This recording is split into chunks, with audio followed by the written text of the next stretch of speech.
Hi students, तो today we'll be beginning with a new chapter known as electricity. ठीक है, बहुत interesting chapter electricity. ठीक है, और तुम्हारे जॉइंट एंट्रेंस में बहुत इंपॉर्टेंट पार्ट प्ले करने वाला है ये इलेक्ट्रिसिटी चैप्टर. ठीक है, तो चलो शुरू करते हैं एक एग्जांपल के साथ. ठीक है, एक एग्जांपल जैसे मैं बोलता हूँ, जो भी फिजिक्स का चैप्टर हो उसको इमेजिन करो, जो कोई भी एग्जाम्पल उसको पकड़ के इमेजिन करो. ठीक है, तो इलेक्ट्रिसिटी जब हम बिगिन करेंगे, एक एग्जाम्पल ले लेता हूँ. समझ लो मैंने ले लिया एक वायर. ठीक है, घर में जो वायर मिलता है भाई, एक वायर मैंने ले लिया. अभी इसी तरह मैंने यहाँ पे नेगेटिव चार्ज को रख दिया. ठीक है, इलेक्ट्रॉन्स रख दिया मैंने. समझ लो 10 इलेक्ट्रॉन मैंने रख दिया यहाँ पे. चार चार तो ठीक है, 10 इलेक्ट्रॉन मैंने यहाँ पे रख दिया. और इधर मैंने समझ लो रख दिया 3 इलेक्ट्रॉन. ठीक है, यहाँ पे हो गया 10 इलेक्ट्रॉन, यहाँ पे हो गया 3 इलेक्ट्रॉन्स. अभी क्या होगा इसमें, देखो क्या होगा इसमें, वो समझने के लिए हमको एक लॉ फिर से पढ़ना होगा. वो वाला लॉ जिसको हम यूनिवर्सल लॉ भी बोलते हैं या फिर law of conservation of energy. बहुत इंपॉर्टेंट लॉ है, समझ में आया. वो बहुत इंपॉर्टेंट, फिजिक्स में बहुत इंपॉर्टेंट लॉ है, law of conservation of energy. वो क्या बोलता है कि जो कोई भी एनर्जी हो that always travels from higher to lower potential. जो कोई भी एनर्जी पकड़ लो, हीट पकड़ लो, तुम साउंड पकड़ लो, जो कोई भी एनर्जी है सब हमेशा वो हायर से लोअर पोटेंशियल तक ही जाने वाला है. समझ में आया. अभी यहाँ पे देखो, अभी यहाँ पे देखने से देखोगे कि इधर जो चार्ज का अमाउंट है इसकी, या फिर जिसको हम पोटेंशियल भी बोलते हैं. ठीक है, ability to store charge, potential. ठीक है, तो यहाँ पे जो पोटेंशियल है और इधर जो पोटेंशियल है, इधर का पोटेंशियल क्या होता है, बहुत ज्यादा है. यहाँ पे 10 चार्ज स्टोर किया हुआ है सेम वायर में.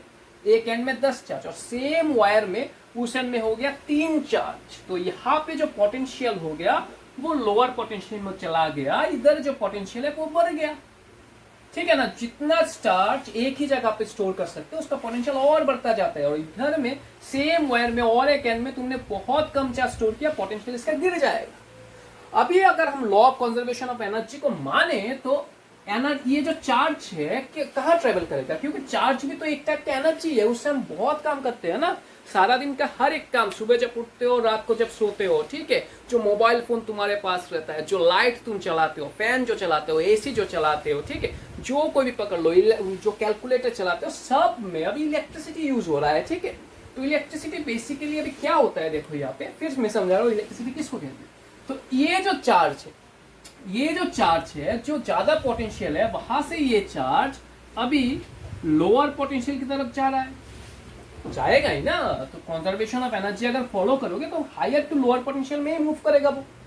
तो ये जो चार्ज मूव कर रहा है उसको अगर तुम, ये जो अमाउंट ऑफ चार्ज जो मूव कर रहा है उसको अगर तुम पर यूनिट टाइम से डिवाइड कर दोगे, मतलब एक सेकेंड में कितना चार्ज जा रहा है हायर टू लोअर पोटेंशियल में, उसको हम बोलते हैं इलेक्ट्रिसिटी. समझ में आया इलेक्ट्रिसिटी किसको बोलते हैं, amount of charge flowing per unit time. समझ में आया इलेक्ट्रिसिटी किसको कहते हैं. ठीक है, अभी ये जो इलेक्ट्रिसिटी है इस फिजिक्स में हम इसको डिनोट करते हैं कैपिटल आई से. इसका यूनिट हो जाएगा तुम्हारा, यूनिट इसका हो जाएगा तुम्हारा एम्पियर. इसको अगर तोड़ोगे, एम्पियर को अगर तोड़ोगे तो इसको हम ए से डिनोट करते हैं, कैपिटल ए. इसको आप तोड़ोगे तो क्या मिलेगा, देखो अमाउंट ऑफ चार्ज उसको हम किस यूनिट से मापते हैं, अमाउंट ऑफ चार्ज को कॉलम से. ठीक है, कॉलम्स को पता ना तुमने, तो वो कॉलम से हम मापते हैं अमाउंट ऑफ चार्ज को, और टाइम को हम मापते हैं सेकंड से. तो एम्पियर को अगर तुम तोड़ दोगे वो आ जाएगा तुम्हारा कॉलम पर सेकंड. समझ में आया. और इसको अगर मापना है, इलेक्ट्रिसिटी कहीं पे मापना है, तो जो इंस्ट्रूमेंट होता है जिससे हम इलेक्ट्रिसिटी को मापते हैं उसको बोलते हैं एमीटर. इससे हम इलेक्ट्रिसिटी को मापते हैं. तो समझ में आया इलेक्ट्रिसिटी क्या होता है. अभी आफ्टर दिस पर्टिकुलर पार्ट, अभी देखो ये और एक एग्जांपल लेता हूं, फिर एक लॉ समझ में आएगा इलेक्ट्रिसिटी का, जो मोस्ट इंपॉर्टेंट लॉ है, अभी समझ में आ जाएगा. देखो और एक एग्जांपल लेता हूं, इसमें भी मैंने एक वायर लिया, सेम वायर लिया. यहां पे था 10 इलेक्ट्रॉन. इसी तरह मैंने इसी एंड में 100 इलेक्ट्रॉन्स को स्टोर करके रख दिया, मतलब पोटेंशियल और बढ़ गया, इसका पोटेंशियल और भी बढ़ गया. और इधर मैंने समझ लो 10 इलेक्ट्रॉन रख दिया, या फिर समझ लो पहले वाला केस ले रहे तो 3 इलेक्ट्रॉन रख दिया. ठीक है, इसका पोटेंशियल अभी भी लो है.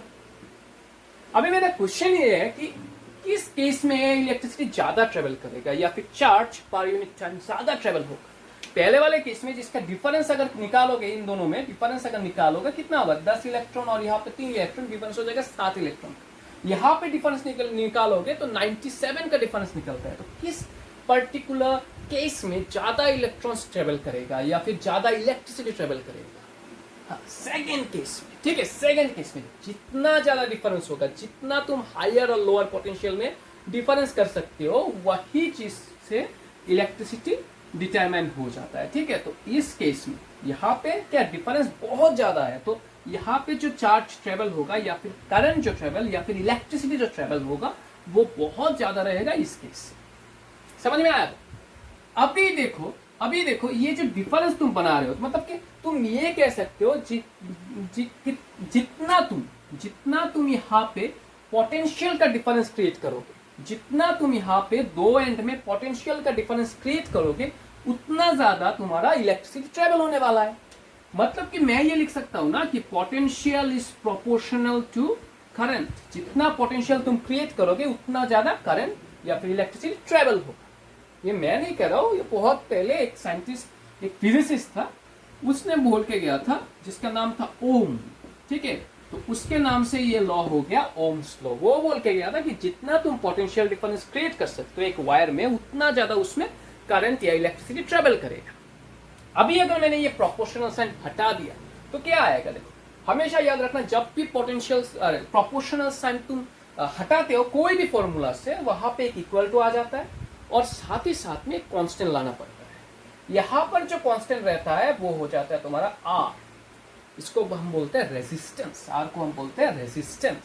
समझ में? इस आर को हम बोलते हैं रेजिस्टेंस। ओके, ये जो रेजिस्टेंस है वो वायर टू वायर डिफर हो जाता है, ठीक है।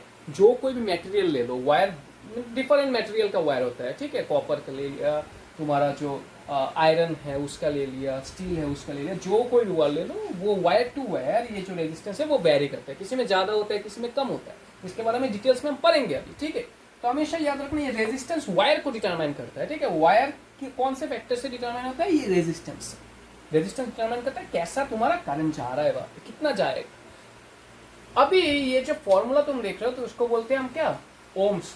अभी हम समझेंगे इस फॉर्मूला में जो भी पैरामीटर्स है, जैसे तुम्हारा पोटेंशियल डिफरेंस, ये जो V है पोटेंशियल डिफरेंस, जितना पोटेंशियल डिफरेंस क्रिएट होगा उतना करंट ट्रेवल करेगा। तो ये जो पोटेंशियल डिफरेंस, ये जो करंट या फिर इलेक्ट्रिसिटी जो ट्रेवल हो रहा है, या फिर ये जो रेजिस्टेंस है, उसके बारे में अभी पढ़ेंगे, ठीक है। उससे पहले तुम लोग क्या करोगे, ये वाला पार्ट थोड़ा सा देख लो। अभी शुरू होगा इन तीनों का डेफिनेशन और एक्सप्लेनेशन, ठीक है। देख लो ये पार्ट। अभी पहले अगर तुम पोटेंशियल डिफरेंस में जाओगे, एक एक करके हम समझेंगे, बाद में इस लॉ में फिर से आएंगे, ठीक है। बहुत सारी चीजें इस लॉ के बारे में वो बोलना है मुझे, ठीक है। तो पहले चलो इस लॉ का जो पहला पैरामीटर है पोटेंशियल डिफरेंस, उसके बारे में थोड़ा पढ़ लेते हैं। तो जब भी तुम पोटेंशियल डिफरेंस के बारे में बोलोगे, ठीक है, पोटेंशियल डिफरेंस इसको हम डिनोट करते हैं कैपिटल V से, ठीक है। कहीं पर भी मापना हो इसको, पोटेंशियल डिफरेंस को मापना हो, एक इंस्ट्रूमेंट मिल जाता है, वो है वोल्ट मीटर, ठीक है। वोल्ट मीटर बोल के इंस्ट्रूमेंट है, वो मिल जाएगा तुम्हें, ठीक है। अभी देख लो पोटेंशियल डिफरेंस होता क्या है। देखो, सिंपली अगर तुम समझने वाले हो तो एक वायर में, जो मैंने अभी बोला था, एक वायर में अगर तुमने एक एंड में ज्यादा चार्ज स्टोर कर दिया और दूसरे में कम अमाउंट ऑफ चार्ज स्टोर कर दिया, ठीक है। 100 इलेक्ट्रॉन्स भी लिख सकते हो या फिर 100 कॉलम, ठीक है, उसका यूनिट ले लेते हैं, और 10 कॉलम चार्ज स्टोर कर दिया, ठीक है। जब भी तुम ऐसे पर्टिकुलर केस को देखोगे जहां पर एक पर्टिकुलर एंड में ज्यादा चार्ज है, दूसरे में बहुत कम चार्ज है, तो यहाँ पे जो पोटेंशियल है, इसका जो एबिलिटी है स्टोरेज करने का, उसको हम पोटेंशियल बोलते हैं। तो वो पोटेंशियल बढ़ जाता है। यहाँ पे जो पोटेंशियल है इसके मुकाबले ये बहुत कम है, ठीक है, तो लो हो जाता है। तब क्रिएट होता है इनके बीच में पोटेंशियल का डिफरेंस, उससे इलेक्ट्रिसिटी ट्रेवल होता है, ठीक है। अभी अगर डेफिनेशन में जाओगे पोटेंशियल डिफरेंस का, पोटेंशियल डिफरेंस जब भी हम बोलते हैं, जब तुम पोटेंशियल डिफरेंस के बारे में बोलोगे तो हमें याद रखना है वर्क का डेफिनेशन, ठीक है। इलेक्ट्रिसिटी में वर्क जो निकालते हैं हम V इंटू क्यू करके निकालते हैं, potential difference into charge. Electrostatics में भी देखा था, ठीक है, work equal to potential difference into charge. वहां से इसका डेफिनेशन निकल रहा है यहाँ पे। देखो कैसा डेफिनेशन होता है। अगर तुम एक यूनिट चार्ज लोगे, एक यूनिट का कोई भी चार्ज लोगे, उसको अगर तुम ज्यादा पोटेंशियल से कम पोटेंशियल, मतलब हाई पोटेंशियल से लोअर पोटेंशियल में जब ट्रेवल कराओगे, जो वर्क डन होगा एक वायर में, जब तुम एक यूनिट चार्ज, फिर से बोल रहा हूं, एक वायर में एक यूनिट चार्ज को जब तुम हायर से लोअर पोटेंशियल तक ट्रेवल कराओगे, और ये ट्रेवल कराने में जितना भी वर्क डन होगा उसको हम बोलते हैं पोटेंशियल डिफरेंस। समझ में आया? जब एक यूनिट चार्ज को इसका वैल्यू अगर 1 यूनिट हो गया, उसको अगर ट्रेवल कराओगे higher to lower potential in a particular circuit, उसमें जो वर्क डन होगा उसका वैल्यू हो जाता है तुम्हारा, उसका मीनिंग या फिर हाँ इसका वैल्यू हो जाता है तुम्हारा पोटेंशियल डिफरेंस। समझ में आया? अभी पोटेंशियल डिफरेंस को तुम यूनिट, इसका यूनिट क्या है देखो, इसका यूनिट जो है उसको हम वोल्टेज बोलते हैं, ठीक है, वोल्टेज या फिर वोल्ट भी बोलते हैं बहुत लोग, ठीक है। जब भी तुम मेजर करोगे, मैंने बोल दिया वो वाला होता है वोल्ट मीटर, तुम वोल्ट मीटर से इसको मेजर कर सकते हो। लेकिन याद रखने एक चीज, जैसे कि तुम अगर करंट को मेजर करोगे, जैसे सेकंड पैरामीटर इसका है करंट, ओम्स लॉ का सेकंड पैरामीटर है करंट, उसको हम डिफाइन करते हैं आई से। तो करंट को जब तुम मेजर करोगे, तो करंट मेजर करने के लिए जो इंस्ट्रूमेंट होता है, मैंने वो भी बोला है क्या, एमीटर। जब भी तुम एमीटर कोई भी सर्किट में तुम ज्वाइन करोगे, तब तुम उसमें सीरीज में ज्वाइन करना होगा तुम्हारा एमीटर को। और इसी वायर में अगर तुमने पोटेंशियल डिफरेंस मापने का कोशिश किया, तो वो पोटेंशियल डिफरेंस मापने के लिए जो वोल्टमीटर बिठाओगे, वो तुम्हें सेटअप करना पड़ेगा तुम्हारा पैरेलल में। अभी क्यों हो रहा है देखो, एक चीज याद रखना, बहुत सिंपल है। सीरीज में जब करंट जाता है, तो करंट के पास और कोई मतलब उसका कोई पर्टिकुलर और डायरेक्शन नहीं मिलता जहां पे वो ट्रेवल करे। देख लो, जैसे मैंने एक सर्किट ड्रॉ कर लिया, देखो, जैसे एक बैटरी दे दिया यहाँ पे, समझ लो एक स्विच दे दिया यहाँ पे, ठीक है, और यहाँ पे समझ लो एक रेजिस्टेंस को दे दिया। इस वाले में मैं थोड़ी देर बताऊँ रेजिस्टेंस क्या होता है, ठीक है। अभी अगर मैंने यहाँ पे कोई करंट ट्रेवल कराया, जैसे पॉजिटिव एंड से करंट निकलता है, पूरा घूम के ये नेगेटिव एंड में जाता है, ठीक है। अभी देखो यहाँ पे जो ये पर्टिकुलर रेजिस्टेंस है, वो पूरा सीरीज में से कनेक्टेड है ये बैटरी पर, और कोई रास्ता नहीं है उसके पास। जब कोई रास्ता नहीं होता है किसी भी चार्ज के पास, तो तब हम उसको सीरीज में बोलते हैं। देखो कोई रास्ता नहीं है और कोई कनेक्शन नहीं है उसके पास, ठीक है। तो ये हो गया तुम्हारा सीरीज में। और जब भी तुम सीरीज में करंट ट्रेवल कराने वाले हो, तो वहां पे जो करंट का वैल्यू है वो कांस्टेंट रहता है, और कोई रास्ता नहीं है, कहीं पर भी घुस नहीं सकता है, ठीक है। तो इसीलिए हमेशा जब भी तुम करंट मेजर करोगे, वहां पे तुम एमीटर जब डालोगे, वो हमेशा सीरीज में रहना चाहिए, क्योंकि सीरीज में हमेशा करंट का वैल्यू कांस्टेंट रहता है, ठीक है। सिमिलरली जब तुम पोटेंशियल डिफरेंस के बारे में बोलोगे, तो पैरेलल कनेक्शन में हमेशा याद रखना, पैरेलल कनेक्शन में वोल्टेज का वैल्यू रहता है कांस्टेंट। क्यों, वो तुम्हें निकालना है, निकाल के मुझे कमेंट में बोलो क्यों पोटेंशियल डिफरेंस तुम्हारा पैरेलल में कांस्टेंट रहता है, ठीक है। ओके, ये निकाल के बोलना है मुझे, ठीक है। अभी देखो, ये पोटेंशियल डिफरेंस तुम्हारा पैरेलल में रहता है कांस्टेंट, इसीलिए हमेशा जब पोटेंशियल डिफरेंस मेजर करना हो, हमेशा वो वोल्टमीटर तुम पैरेलल में ही कनेक्शन करोगे, कभी भी सीरीज में नहीं करना है, ठीक है। सीरीज में एमीटर डालना है और पैरेलल में डालना है तुम्हारा पोटेंशियल डिफरेंस का वोल्टमीटर। समझ में आया? अभी चलो थर्ड जो पैरामीटर है, देखो करंट के बारे में इतना कुछ नहीं बोलना, क्योंकि उसके बारे में और भी ज्यादा डिस्कस होगा, ठीक है। ये वाला बात के लिए रखता हूँ, ठीक है। बहुत डिस्कस करना है इसके ऊपर, चैप्टर ही इसके ऊपर, करंट के ऊपर, ठीक है। अभी चलो रेजिस्टेंस के बारे में थोड़ा बहुत डिस्कस कर लेते हैं, बहुत इंपॉर्टेंट है रेजिस्टेंस के बारे में। तो जब भी तुम रेजिस्टेंस के बारे में डिस्कस करोगे, तो रेजिस्टेंस होता क्या है? रेजिस्टेंस अगर तुम लिटरल मीनिंग में जाओगे, रेजिस्टेंस मतलब क्या, ऑब्स्ट्रक्शन। कोई भी चीज को तुम अगर ऑब्स्ट्रक्ट करोगे, उसको रेजिस्टेंस बोलते हैं, ठीक है। तो ऐसे ही कोई भी इलेक्ट्रिसिटी, कोई भी फ्लो ऑफ चार्ज को, कोई भी चीज अगर ऑब्स्ट्रक्ट करे, उसको हम रेजिस्टेंस बोलते हैं। कोई भी चीज अगर उसको ऑब्स्ट्रक्ट करे, तो उसको हम बोलते हैं रेजिस्टेंस, ठीक है। Obstruction to the flow of charge. Resistance क्या होता है? ऑब्स्ट्रक्शन टू द क्या, फ्लो ऑफ चार्ज। अभी देखो, ये रेजिस्टेंस जो है डिनोट तो आर से ही होता है, ये तो समझ गए, लेकिन इसका यूनिट जो होता है वो भी ओम के ऊपर ही है, उसका यूनिट ही है ओम, ठीक है। डिनोट हम करते हैं ओमेगा साइन से डिनोट करते हैं, ठीक है। ओम इसका यूनिट है, डिनोट करते हैं एस। समझ में आया? अभी रेजिस्टेंस के बारे में जब हम बोलेंगे तो रेजिस्टेंस कौन से वाले फैक्टर में डिपेंड करता है, ठीक है, वो बहुत इंपॉर्टेंट है बाबू।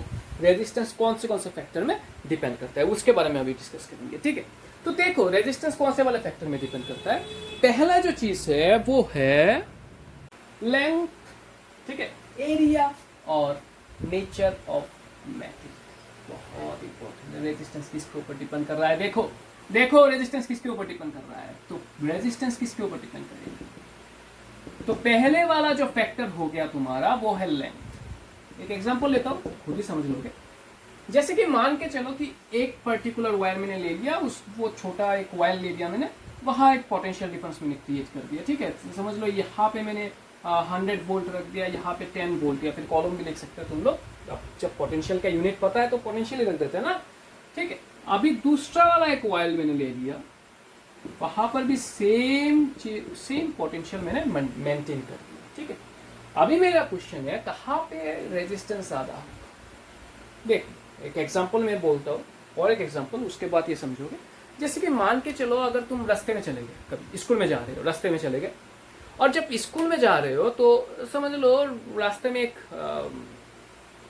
प्रोटेस्ट मिल गया कहीं पे, समझ ले, प्रोटेस्ट मिल गया रास्ते में। तो अभी तुम्हारा स्कूल समझ लो यहाँ से यहाँ तक, ये वाला तुम्हारा स्कूल है, ये वाला तुम्हारा घर है, यहाँ पे प्रोटेस्ट चल रहा है बहुत ज्यादा, ठीक है।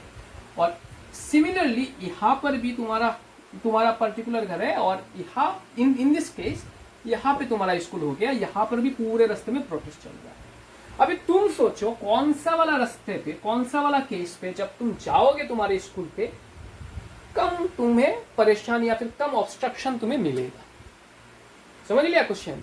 तुम घर से तुम स्कूल में जा रहे हो और तुम्हें रास्ते में प्रोटेस्ट मिल गया, ठीक है। दोनों केस में एक ही, दोनों केस में प्रोटेस्ट मिल गया या फिर गाड़ी का जैम मिल गया, ठीक है। रास्ता पूरा जैम है, तुम्हारा रास्ता पूरा जैम, ठीक है। तो तुम घर से जा रहे हो तुम्हारे स्कूल पे, कौन से वाले केस में तुम्हें कम ऑब्स्ट्रक्शन फेस करना पड़ेगा? हाँ, पहले वाले केस में, क्योंकि पहले वाला का जो रास्ता है बहुत कम है, ऑब्स्ट्रक्शन मिलेगा भी, ज्यादा टाइम लॉस नहीं होगा। यहाँ का रास्ता बहुत ज्यादा, इन दिस केस द ये जो लेंथ ऑफ रोड है बहुत ज्यादा है, तो यहाँ पर अगर ऑब्स्ट्रक्शन मिल गया तुम्हें पूरे रोड पे, बहुत टाइम खाने वाला है। समझ में आया? तो जब कभी भी सिमिलरली तुम्हारा वायर पे भी सेम ही रूल होता है, जब कभी वायर का लेंथ तुम बढ़ा दो, उसका रेजिस्टेंस का वैल्यू क्या बढ़ जाता है, ठीक है। उसका जो मैटेरियल या फिर इलेक्ट्रॉन्स पकड़ लो, उसका इलेक्ट्रॉन ज्यादा रिपेल करता है to the flow of charge. समझ में आया? तो ये जो लेंथ है उसके प्रोपोर्शनल रेजिस्टेंस हो गया। समझ में आया? जो भी लेंथ अगर तुम इंक्रीज करोगे, रेजिस्टेंस भी उसका इंक्रीज होने ही वाला है। तो पहले वाला केस तुम्हें मिल गया कि रेजिस्टेंस और तुम्हारा लेंथ जो है वो डायरेक्टली प्रोपोर्शनल है। अभी दूसरे वाले केस में आओ, एरिया अभी यहां पे कैसे डिपेंड करेगा? तो देखो जब एरिया के बारे में डिस्कस करोगे तो समझ लो, सेम एग्जांपल मैं लेता हूं, दो रास्ता है तुम्हारे पास। समझ लो ये वाला रास्ता हो गया तुम्हारा, ये है तुम्हारा होम, और ये वाला तुम्हारा हो गया स्कूल। प्रोटेस्ट चल रहा है, यहाँ पे बहुत सारे लोग खड़े हुए हैं, बहुत सारे लोग हैं यहाँ पे, ठीक है। प्रोटेस्ट चल रहा है रास्ते पे, हमारी मांग पूरी करो, हमारी मांग पूरी करो। और तुम्हें जाना है स्कूल, तुम बोल रहे हो मुझे साइड दो, मैं जा रहा हूँ स्कूल। हाँ, हमारी मांग पूरी करो और मैं जा रहा हूँ स्कूल। और दूसरा वाला जो केस है वहां पे सेम लेंथ का रोड हो गया, लेकिन वो ज्यादा बड़ा है वो, ठीक है, विड्थ में बहुत ज्यादा बड़ा है। ये वाला तुम्हारा होम और स्कूल, और यहाँ पे भी प्रोटेस्ट चल रहा है। समझ में आया? यहाँ पे भी प्रोटेस्ट चल रहा है। अभी तुम बोलो कौन से वाले रोड से तुम जल्दी तुम स्कूल में पहुंच सकते हो, कौन से वाले केस में तुम जल्दी स्कूल में पहुंच सकते हो। यहाँ पे भी प्रोटेस्ट चल रहा है, यहाँ भी प्रोटेस्ट चल रहा है। डिफरेंस है, ये वाला रास्ता बहुत बड़ा है। समझ लो ये हाईवे का रास्ता है, यहाँ पे प्रोटेस्ट चल रहा है। ये वाला समझ लो कोई गली का रास्ता है, वहां पे प्रोटेस्ट चल रहा है। हाँ, सेकंड वाले केस में तो तुम ज्यादा मतलब बहुत अच्छी तरीके से साइड से भी निकल जाओगे, तुम स्कूल में चले जाओगे। समझ में आया? जितना बड़ा तुम्हारा रास्ता होगा, जितना विड्थ ज्यादा होगा रास्ते का, उतना जल्दी तुम प्रोटेस्ट चले या फिर जाम हो जाए, तुम साइड से भी निकल सकते हो। लेकिन एक गली के रास्ते में अगर तुम्हारा प्रोटेस्ट मिल गया या जाम हो गया, वहां साइड का जगह पे भी नहीं होता, ठीक है, तुम साइड से भी निकल नहीं सकते। समझ में आया? तो ये वाला चीज याद रखना, जो एरिया अगर इंक्रीज हो गया, जो कोई एरिया अगर वायर का इंक्रीज हो गया तो उसका रेजिस्टेंस घट जाएगा, ठीक है, उसका जो ऑब्स्ट्रक्शन देने का एबिलिटी है वो घट जाएगा, ठीक है। तो रेजिस्टेंस और एरिया का जो प्रोपोर्शन है वो इनवर्सली प्रोपोर्शनल होता है, ठीक है। अगर मैंने ये दो चीज को अभी कंबाइन कर दिया, अगर मैंने ये दो पर्टिकुलर जो रूल मैंने निकाला, ये जो रूल है इसको हम बोलते हैं लॉ ऑफ लेंथ, इसको हम बोलते हैं लॉ ऑफ लेंथ। तो सिमिलरली इसका नाम क्या हो जाएगा, लॉ ऑफ एरिया। समझ में आया? तो इन दोनों लॉ को अगर हमने कंबाइन कर दिया तो ये ऐसा हो जाएगा L/A। अगर मैंने ये प्रोपोर्शन हटाना चाहा तो ये प्रोपोर्शन हटाने के लिए एक इक्वल टू लाना पड़ेगा और एक कांस्टेंट रहेगा, ठीक है ना। तो यहाँ पर जो कांस्टेंट आता है वो होता है, ये कांस्टेंट को हम कहते हैं रॉ, ठीक है, रॉ बोलते हैं इसको।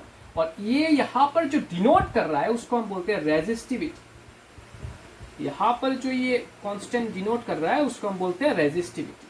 समझ में आया? रेजिस्टिविटी। तो ये जो रेजिस्टिविटी है वो मटेरियल टू मटेरियल डिफरेंट हो जाता है। तुम अगर दो मटेरियल लोगे, समझ लो ये रेजिस्टिविटी क्या होता है, तुम अगर दो मटेरियल ले लिया, जैसे कि तुमने एक कॉपर ले लिया और एक समझ लो आयरन ले लिया, ठीक है। कॉपर का एक वायर, कॉपर के एक पर्टिकुलर वायर ले लिया और आयरन का एक पर्टिकुलर ले लिया, ठीक है, कॉपर और आयरन। समझ लो इन दोनों का एरिया सेम है, लेंथ भी सेम है, समझ लिया। एरिया और लेंथ दोनों मैंने सेम कर दिया। फिर भी देखना ये कॉपर और आयरन में तुम्हारा रेजिस्टेंस का बहुत डिफरेंस होने वाला है, क्योंकि दोनों का जो रेजिस्टिविटी का वैल्यू है, रेजिस्टिविटी मटेरियल के ऊपर डिपेंड कर रहा है। तुम्हारा जो मटेरियल है उसमें कितना फ्री इलेक्ट्रॉन्स होता है उसके ऊपर डिपेंड करता है रेजिस्टिविटी। और भी फैक्टर है, वो थोड़ी देर बाद डिस्कस करूंगा। बेसिक में समझ लो कि कोई भी मटेरियल ले लो, उसका फ्री इलेक्ट्रॉन्स का वैल्यू क्या चेंज हो जाता है। कोई भी दो इलेक्ट्रॉन्स का क्या एटॉमिक नंबर सेम नहीं होता, तो फ्री इलेक्ट्रॉन्स का वैल्यू भी सेम नहीं होगा, ठीक है। तो ये जो पर्टिकुलर मटेरियल है उसमें फ्री इलेक्ट्रॉन्स का वैल्यू सेम नहीं है, तो उसका रेजिस्टेंस भी थोड़ा बहुत डिफर करने वाला है, ठीक है। तो इसीलिए यहाँ पर जो रेजिस्टिविटी है वो डिटरमाइन करता है कौन सा वाला मटेरियल तुम ले सकते हो, कौन सा वाला मटेरियल तुम ले सकते हो, नहीं ले रहे हो। हमेशा याद रखना है resistivity defines the character, resistivity defines the character. तुम्हारा कौन सा वाला मटेरियल है उसका कैरेक्टर, उसके ऊपर डिपेंड करता है ये रेजिस्टिविटी। समझ में आया?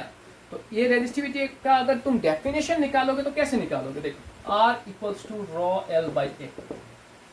यहां पे अगर तुमने L की जगह पे 1 मीटर दे दिया, समझ लो ये 1 मीटर का वायर, समझ लिया, और एरिया समझ लो 1 मीटर स्क्वायर, ठीक है, 1 मीटर स्क्वायर। तो बेसिकली ये वाला चीज अगर तुम एलिमिनेट भी कर दोगे, 1 पे एलिमिनेट भी कर दोगे तो रॉ का वैल्यू क्या रेजिस्टेंस के इक्वल आ जाएगा।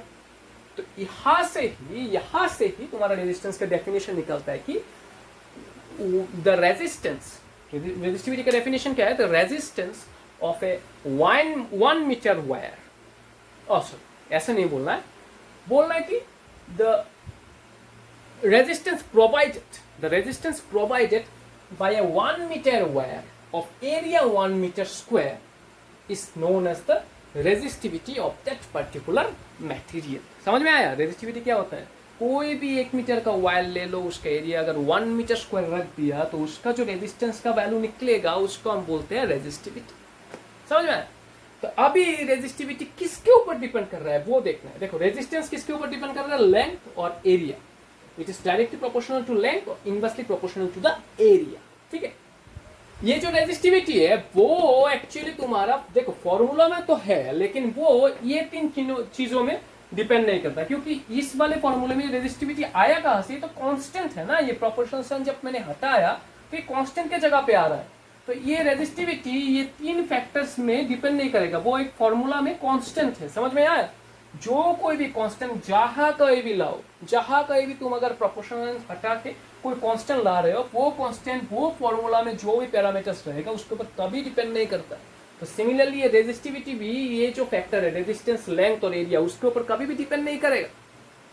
समझ लिया? तुम लेंथ को डिफरेंट करो और एरिया को डिफरेंट करो, रेजिस्टेंस को डिफरेंट कर दो, लेकिन रेजिस्टिविटी देखना उसका वैल्यू सेम ही रहने वाला है until and unless you change the material, ठीक है।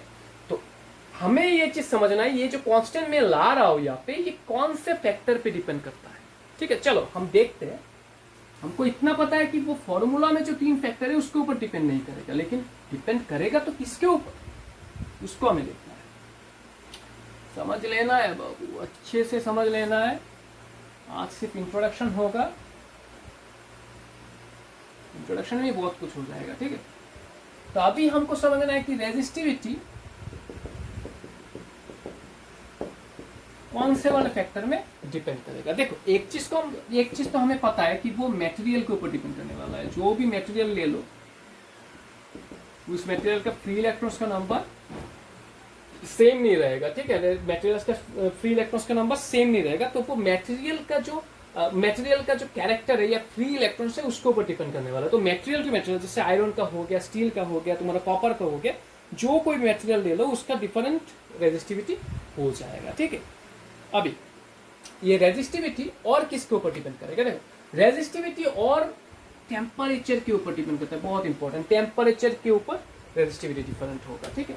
जैसे कि तुम अगर टेम्परेचर कोई भी मटेरियल ले लो, उसका टेम्परेचर अगर तुम बढ़ा दोगे या तुम घटा दोगे, टेम्परेचर ड्रॉप डाउन करो या टेम्परेचर को राइज अप करो, तो टेम्परेचर जब तुम बढ़ा दोगे उसका जो फ्री इलेक्ट्रॉन्स है, उसका जो मूवमेंट है वो भी बढ़ जाएगा।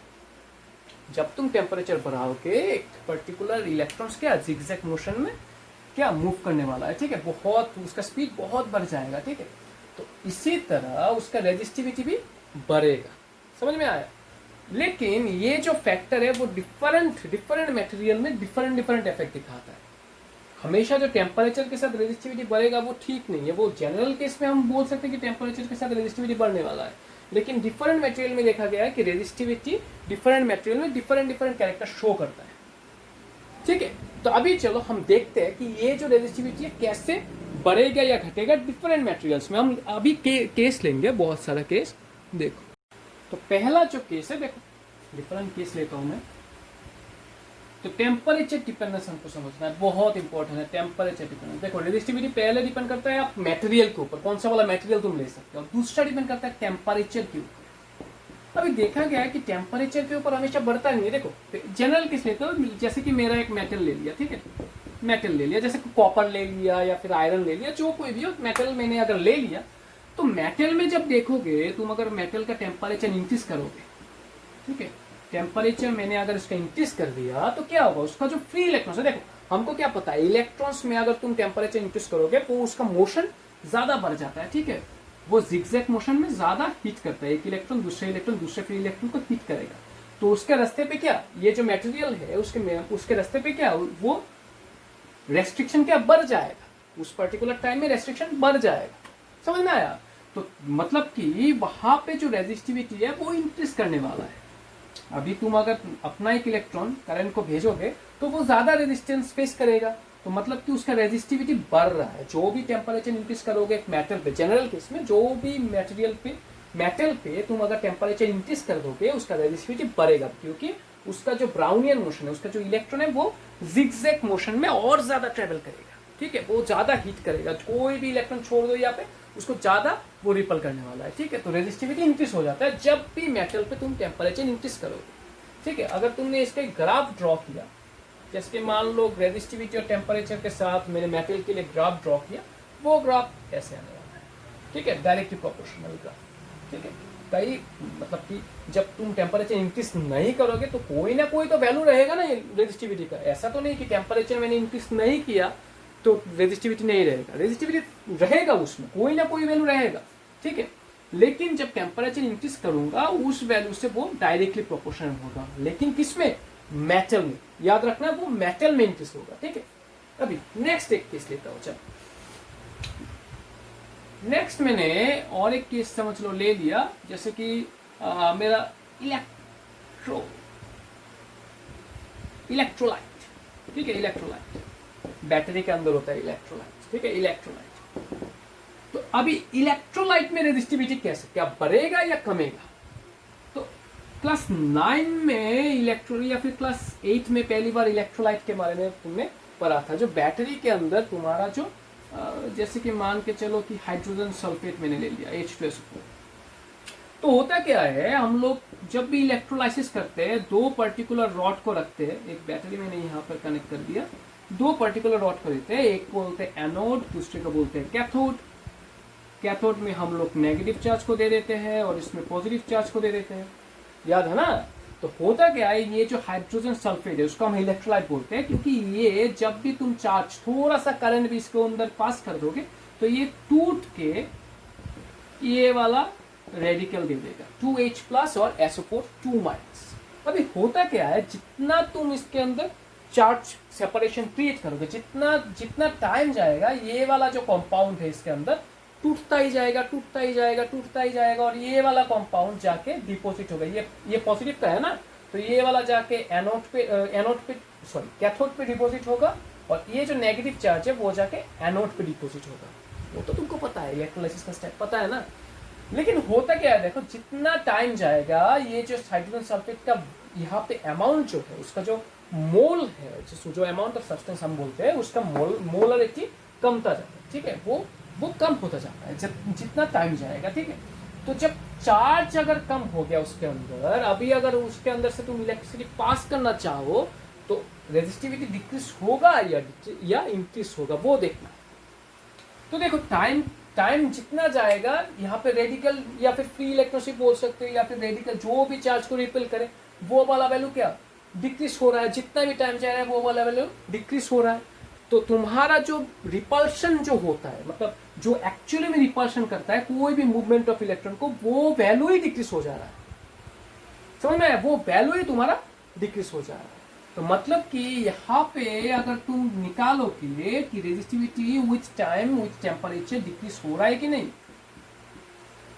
तो निकलेगा कि यहाँ पे जो रेजिस्टिविटी है it is inversely proportional to temperature.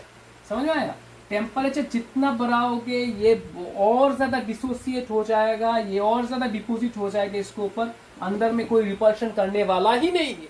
तो अब जब तुम इसके अंदर से इलेक्ट्रिसिटी निकालोगे वो रिपल्शन करने वाला ही नहीं है, तो रेजिस्टिविटी कहाँ से रहेगा, रेजिस्टिविटी डिक्रीज हो जाएगा। तो जितना टाइम जाएगा उसके अंदर रेजिस्टिविटी कॉन्स्टेंटली डिक्रीज होने वाला है, और एट लास्ट जब पूरा ये डिपोजिट हो जाएगा पूरा रेजिस्टिविटी खत्म इसके अंदर। समझ में आया, ऐसा कभी नहीं होता, पूरा खत्म नहीं होता कहीं पर भी रेजिस्टिविटी।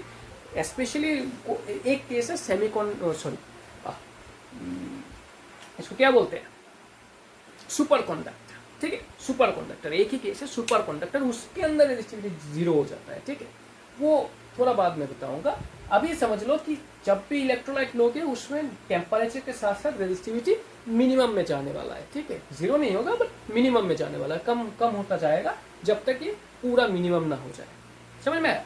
अभी और एक केस लेते हैं, देखो और एक केस आफ्टर इलेक्ट्रोलाइट, ये वाला केस अगर समझ गए हो तो अभी का केस तो और भी ज्यादा इंपॉर्टेंट और इंटरेस्टिंग है। सेमीकंडक्टर, और एक एग्जांपल मैंने ले लिया सेमीकंडक्टर। तो सेमीकंडक्टर, अच्छा ये चीज होता क्या है सेमीकंडक्टर, बहुत लोग तो आज से पहले ये सुने ही नहीं है सेमीकंडक्टर क्या होता है। सिलिकॉन वैली के बारे में सुने हो, हाँ, एप्पल, फेसबुक, जिसका जो हेडक्वार्टर है वो सिलिकॉन वैली में होता है। तो एक्चुअली वो सिलिकॉन वैली में सबसे ज्यादा सेमीकंडक्टर क्रिएट होता है, ठीक है। तुम्हारा जो मोबाइल है ना, जिसके अंदर स्नैपड्रैगन का चिपसेट लगा हुआ है या मीडियाटेक जो भी हो या इंटेल का, ठीक है, तो जो भी तुम्हारा चिप होता है वो एक्चुअली कुछ नहीं है, वो सेमीकंडक्टर ही है, एक तरीके का सेमीकंडक्टर। जो इंटीग्रेटेड सर्किट होता है मोबाइल के अंदर या लैपटॉप के अंदर, वो एक्चुअली सेमीकंडक्टर से ही बनते हैं। तो सेमीकंडक्टर एक कैरेक्टर है, देखो ये वाला चैप्टर तुम्हें मिल जाएगा क्लास 12 में, लास्ट चैप्टर ये होता है सेमीकंडक्टर, वो मैं करने वाला हूँ। तो इसके बारे में थोड़ा सा ब्रीफली जान लो, थोड़ा सा ब्रीफली, एकदम थोड़ा सा। तो सेमीकंडक्टर जो होता है वो दो पर्टिकुलर मटेरियल से बनता है, ठीक है, दो पर्टिकुलर मटेरियल से बनते हैं। एक है ग्रुप 3 का, तुम्हारा जो पीरियोडिक टेबल में ग्रुप 3 का एलिमेंट है वहां से एक लेते हैं, और ग्रुप 5 का जो एलिमेंट है वहां से दूसरा लेते हैं, ठीक है, ग्रुप 3 और ग्रुप 5 का। इसको हम ग्रुप 3 जो एक्सेप्टर होता है उसको पी टाइप भी बोलते हैं, इसको हम एन टाइप भी बोलते हैं। देखो ये वाला तुम्हारा चैप्टर मिल जाएगा, बाद में तुम्हारा चैप्टर मिलने वाला है ये वाला चैप्टर, ठीक है। तो अभी इतना जोर नहीं डालना है इसके ऊपर, ठीक है। अभी ब्रीफली समझना है कि कोई भी सेमीकंडक्टर में एक हो जाता है पी टाइप जिसको पॉजिटिव भी बोलते हैं, और एन टाइप जिसको नेगेटिव भी बोलते हैं। पी टाइप में ज्यादा पॉजिटिव चार्ज रहता है और एन टाइप में ज्यादा नेगेटिव चार्ज रहने वाला है, ठीक है। अभी जब तुम इसके अंदर से कोई करंट पास करोगे तो उससे ही पहले करंट पास नहीं करना है, उससे पहले पॉजिटिव और नेगेटिव के बीच डिफ्यूजन हो जाता है। चार्ज यहाँ से यहाँ और इधर से पॉजिटिव चार्ज उधर अट्रैक्ट होके निकल जाता है, ठीक है। नेगेटिव चार्ज इधर आ जाता है और पॉजिटिव चार्ज इधर ट्रेवल कर लेता है। यहाँ पे जाते हैं वो लोग अटक जाते हैं, ठीक है। अभी इजीली समझ लो, वो लोग अटक जाते हैं। जब चैप्टर करूंगा तब मैं ब्रीफली समझाऊंगा होता क्या है यहाँ पे, ठीक है। अभी थोड़ा सा समझ लो कि यहाँ पे जाते चार्ज अटक जाता है। वो ये जो रीजन होता है उसको हम पोटेंशियल बैरियर बोलते हैं, पोटेंशियल बैरियर। तो होता क्या है, जब भी हम इलेक्ट्रिसिटी पास करें इससे, आइदर ये पोटेंशियल बैरियर इंक्रीज होता है या फिर डिक्रीज होता है, डिपेंड करता है कहाँ से तुम इलेक्ट्रिसिटी पास कर रहे हो। समझ में आया, कहाँ से तुम इलेक्ट्रिसिटी पास कर रहे हो उसके ऊपर डिपेंड करता है ये पोटेंशियल बैरियर बढ़ेगा या कम हो जाएगा, ठीक है। अभी देखो, ये अगर कम हो गया, ये बैरियर क्यों बोलते हैं, क्योंकि ये चार्ज के फ्लो को ब्लॉक कर देता है। जो सेमीकंडक्टर होता है उसका नाम सेमीकंडक्टर क्यों पड़ा, डायरेक्ट कंडक्टर क्यों नहीं बोलते, क्योंकि ये जो सेमीकंडक्टर है एक पर्टिकुलर अमाउंट ऑफ चार्ज के लिए, जब तुम चार्ज इसके अंदर से ट्रेवल करना शुरू करोगे, एक मिनिमम वैल्यू के लिए वो एक इंसुलेटर का काम करने वाला है। और जब तुम वो पर्टिकुलर करंट को बढ़ा दोगे और ज्यादा बढ़ा दोगे, बाद में वो एक कंडक्टर का काम करेगा। ये एक टाइम में इंसुलेटर का काम करता है, जब चार्ज बढ़ा दोगे तब ये कंडक्टर का काम करेगा, इसलिए इसको सेमीकंडक्टर बोलते हैं, ठीक है। इसके बारे में मैंने बोला ब्रीफली हम पढ़ेंगे बाद में, एक चैप्टर है उसके ऊपर, ठीक है। तो ये जब तुम ये चार्ज बढ़ा दोगे, जब ये इंसुलेटर की तरह काम नहीं करेगा, जब छोटा अमाउंट ऑफ चार्ज भेजोगे वो इंसुलेटर वो चार्ज को पास करने नहीं देगा, जब बड़ा हो जाएगा चार्ज का वैल्यू वो चार्ज को पास करने देगा। अभी होता क्या है, ये पोटेंशियल बैरियर अगर बढ़ भी गया या फिर वो कम हो गया, इसको फॉरवर्ड बायस, रिवर्स बायस बहुत कुछ है उसमें समझने के लिए। तो जब देखा गया, जब तुम, मैं बहुत ब्रीफली समझ रहा हूं अभी, ठीक है। देखा गया कि जब तुम ये चार्ज भेजोगे after a particular amount of charge, ये जो पोटेंशियल बैरियर है वो टूट जाता है, वो पोटेंशियल बैरियर एकदम खत्म हो जाता है। तो एज ए रिजल्ट इसका जो रेजिस्टिविटी का वैल्यू है, पहले तो अच्छा था रेजिस्टिविटी, लेकिन चार्ज का वैल्यू जब बहुत ज्यादा हो गया, वो अंदर का जो पोटेंशियल बैरियर वो पूरी तरह से टूट जाता है, पूरा करंट को वो पास करने देता है। मतलब रेजिस्टिविटी क्या, पूरा डिक्रीज, ठीक है, पूरा डिक्रीज हो गया। तो इसका अगर ग्राफ ड्रॉ करोगे रेजिस्टिविटी और टेम्परेचर के बीच, वो ग्राफ ऐसे है, वो एक्सपोनेंशियली डिक्रीज हो जाएगा। समझ में आया, ओके। जब भी सेमीकंडक्टर में तुम चार्ज बढ़ा दोगे, देखो अभी ये कंफ्यूजिंग लगेगा सेमीकंडक्टर का पार्ट, जब चैप्टर करूंगा तब देखना बहुत ईजी है ये वाला पार्ट, ठीक है, समझना बहुत ईजी है। अभी के लिए ये समझ लो कि सेमीकंडक्टर में जब भी हम कोई करंट भेजे, उसके अंदर पहले तो रेजिस्टिविटी का वैल्यू अच्छा ही होगा, ठीक है। लेकिन जब ये पर्टिकुलर करंट का वैल्यू बहुत ज्यादा हो जाएगा, अंदर का जो पोटेंशियल का बैरियर होता है वो टूट जाता है और पूरा चार्ज को जाने देता है, रेजिस्टिविटी ड्रास्टिकली और एक्सपोनेंशियली ड्रॉप हो जाता है उसमें। समझ में आया? तो ये हो जाता है तुम्हारा temperature dependence of resistivity, okay. तो हम लोग ये तो समझ लिए कि रेजिस्टिविटी दो फैक्टर में डिपेंड करता है, ठीक है। एक है मटेरियल में और दूसरा है टेम्परेचर में। तो अब तक क्या क्या पढ़े? पहले पढ़ा था Ohm's law, P equals to IR। दूसरा वाला पढ़ा कि रेजिस्टेंस का फॉर्मूला क्या होता है, ρ L/A। रेजिस्टेंस डिपेंड करता है लेंथ में डायरेक्टली और एरिया में इनडायरेक्टली, ठीक है। नेक्स्ट में हम लोगों ने पढ़ा कि रेजिस्टिविटी जो होता है वो दो फैक्टर में डिपेंड करता है, एक होता है मटेरियल में, दूसरा हो जाता है तुम्हारा टेम्परेचर में। ये टेम्परेचर का बहुत क्रिटिकल हो जाता है, क्योंकि टेम्परेचर में डिफरेंट मटेरियल में डिफरेंट वे से बिलोंग करता है, मतलब डिफरेंट वे में ये चेंज हो जाता है रेजिस्टिविटी, कहीं पे बढ़ता है और कहीं पे कम जाता है, ठीक है। अभी एक क्वेश्चन बहुत बार पूछा जाता है, देखो आज का इंट्रोडक्टरी क्लास है, ठीक है, ज्यादा मैं नहीं बोलने वाला, क्योंकि मतलब आज इतना ज्यादा समझ में नहीं आएगा, ठीक है। पहले इंट्रोडक्शन कर लो, बाद में थोड़ा सा डिफिकल्ट जगह पे जाऊंगा, ठीक है।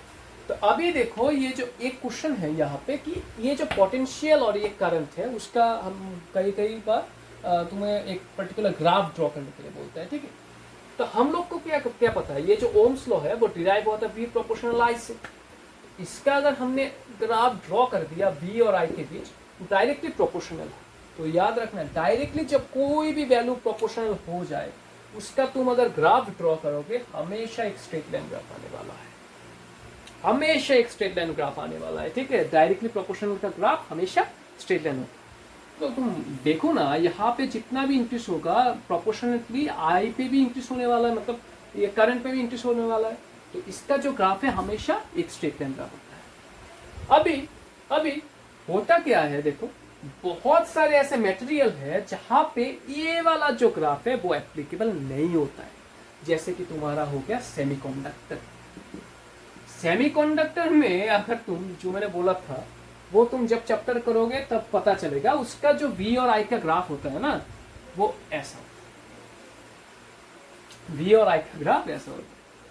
यहाँ पे एक रीजन होता है, इधर ये वाला, इस वाले रीजन को हम रिवर्स बायस बोलते हैं, और यहाँ पे फॉरवर्ड बायस बोलते हैं। पढ़ने मिलेगा, सब कुछ पढ़ने मिलेगा, ठीक है। लेकिन जान लो सेमीकंडक्टर का VI ग्राफ ऐसा होता है। तो देखा गया है किसी किसी कंडक्टर में ये लॉ जो है ये फॉलो होता है, और किसी किसी कंडक्टर में ये लॉ फॉलो नहीं होता है। तो जिस पर्टिकुलर कंडक्टर में ये जो ओम्स लॉ का ग्राफ है वो एप्लीकेबल हो जाता है, उस कंडक्टर को या फिर उस रेजिस्टर को हम लोग ओमिक रेजिस्टर बोलते हैं, ठीक है। और जिस कंडक्टर में ये लॉ फॉलो नहीं हो रहा है, जैसे सेमीकंडक्टर, उसको हम नॉन ओमिक रेजिस्टर बोलते हैं या फिर रेजिस्टेंस बोलते हैं। समझ में आ गया? तो ये ग्राफ बहुत इंपॉर्टेंट है, बहुत बार पूछा गया है कि ओमिक रेजिस्टर कौन सा है, नॉन ओमिक रेजिस्टर कौन सा है, या फिर ओमिक रेजिस्टर का कोई ग्राफ ड्रॉ करके दिखाओ, ठीक है। ओके, तो last but not the least,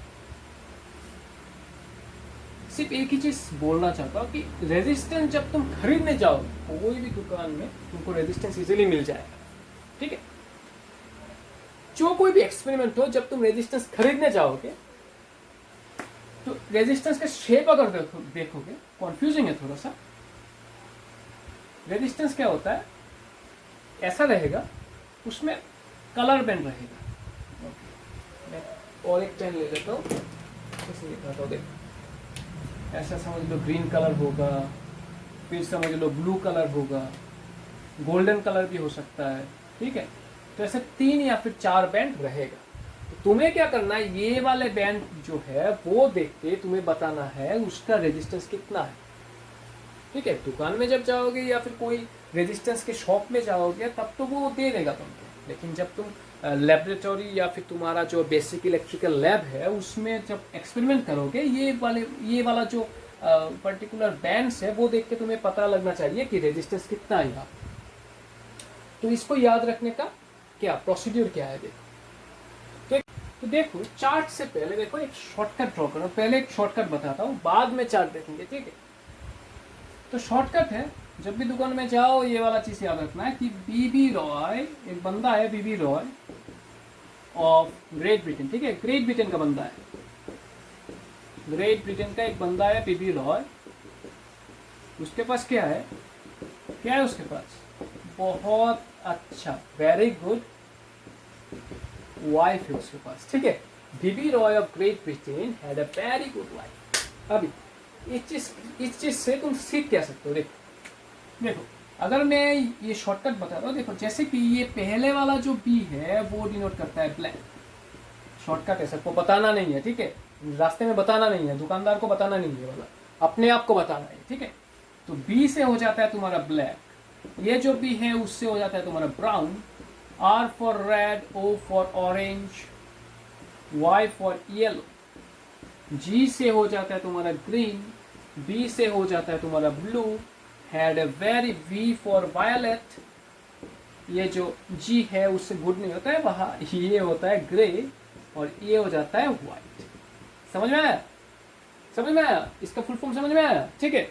अभी देखो, इससे मैं एक चार्ट ड्रॉ करता हूँ, देखो फिर याद रहेगा सब कुछ कैसे निकालना है रेजिस्टेंस का वैल्यू। मान के चलना ये वाला मेरा डायग्राम है, ठीक है।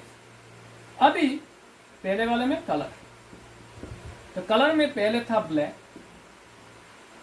अच्छा यहाँ पर जगह नहीं हो रहा है, ठीक है। तो ये वाला जो मैंने शॉर्टकट लिखा है वो लिख लो, एक कॉपी में लिख लो ये वाला शॉर्टकट, ठीक है। पॉज करो और लिख लो, ठीक है, लिख लिया। अभी चलो एक चार्ट ड्रॉ करता हूं।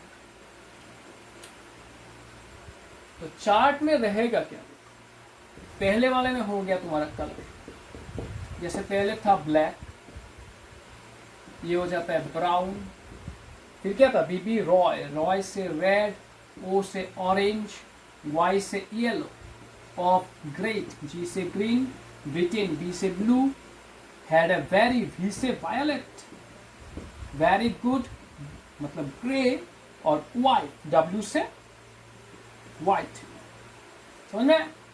अभी ये जो कलर है उसका एक कोड रहता है, ठीक है, कलर कोड। जैसे ब्लैक का कोड है 0, यहाँ का 1 2, ऐसे सीरियल वाइज चलना है तुम्हें, सिर्फ ज्यादा याद रखने का जरूरत नहीं है, सिर्फ सीरियल वाइज चलना है। ओके, अभी मल्टीप्लायर, अभी सिर्फ देखो, बाद में दिखाऊंगा कैसे यूज करना है सबको। मल्टीप्लायर ये हो जाता है 10 to the power 0, 10 to the power 1, 10 to the power 2, 10 to the power 3, 10 to the power 4, 10 to the power 5, 10 to the power 6, ये हो जाता है 7, ये 8, ये 9। ठीक है, अभी देखो कैसे निकालना है। जैसे कि मान के चलो एक पर्टिकुलर जो मैंने डायग्राम ड्रॉ किया था, जैसे एक रेजिस्टेंस खरीदने गए, तुम जाकर देखे कि वहां पे पहले एक ब्लैक बैंड है, उसके बाद एक है तुम्हारा, समझ लो पहले एक ग्रीन बैंड है, ठीक है, मजेदार होगा, उसके बाद वाला है एक ब्लैक बैंड, उसके बाद एक है ब्लू बैंड। समझ में? 3 बैंड। तो अभी ये जो पहले वाला बैंड है, इसमें तुम्हें सिर्फ कोड लिखना है। ये जो पहले वाला, पहले 2 जो बैंड है, ठीक है, ये वाला ग्रीन, ग्रीन का कोड क्या है, देखो ग्रीन का कोड क्या है 5, तो हो गया तुम्हारा 5। ये ब्लैक, ठीक है, पहले 2 का कोड लिखना है, ब्लैक, ब्लैक का हो गया 0, 50।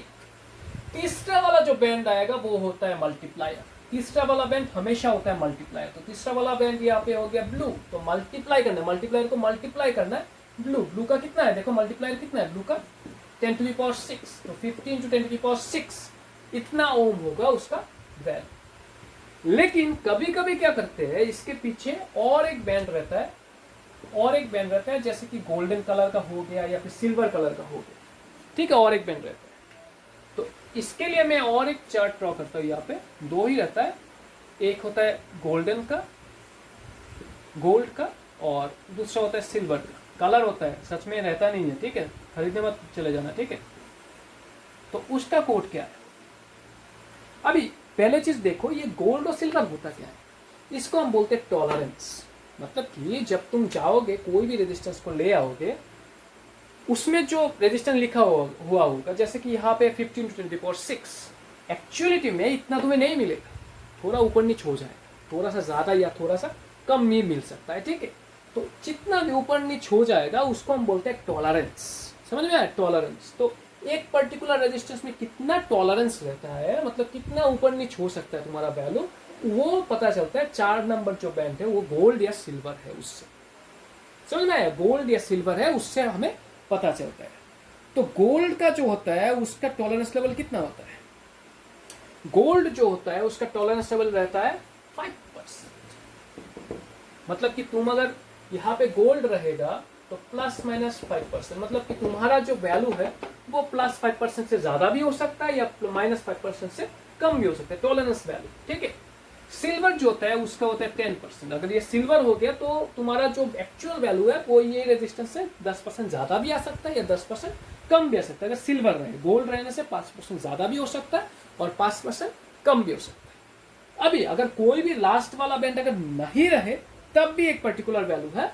अगर कोई भी बैंड नहीं रहे, नो कलर, नो बैंड अगर रहे, ठीक है, 4 नंबर बैंड अगर नहीं रहे तो उसमें हो जाता है टॉलरेंस लेवल 20%।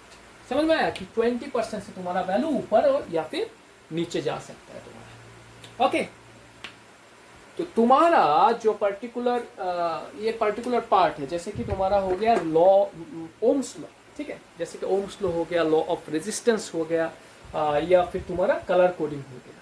तो आज वाले पार्ट में इतना था कि अब सिर्फ इंट्रोडक्शन किया है, आज वाले पार्ट में इतना था कि नेक्स्ट वाला जो पार्ट होगा वो और भी ज्यादा इंटरेस्टिंग होने वाला है इलेक्ट्रिसिटी का, ठीक है। नेक्स्ट वाले पार्ट में हम पैरेलल सीरीज करेंगे और उसका बहुत सारा न्यूमेरिकल्स का टाइप देखेंगे। उसका न्यूमेरिकल्स बहुत ज्यादा है, कैपेसिटर की तरह इलेक्ट्रिसिटी का न्यूमेरिकल्स भी बहुत ज्यादा है, ठीक है। ओके, ठीक है,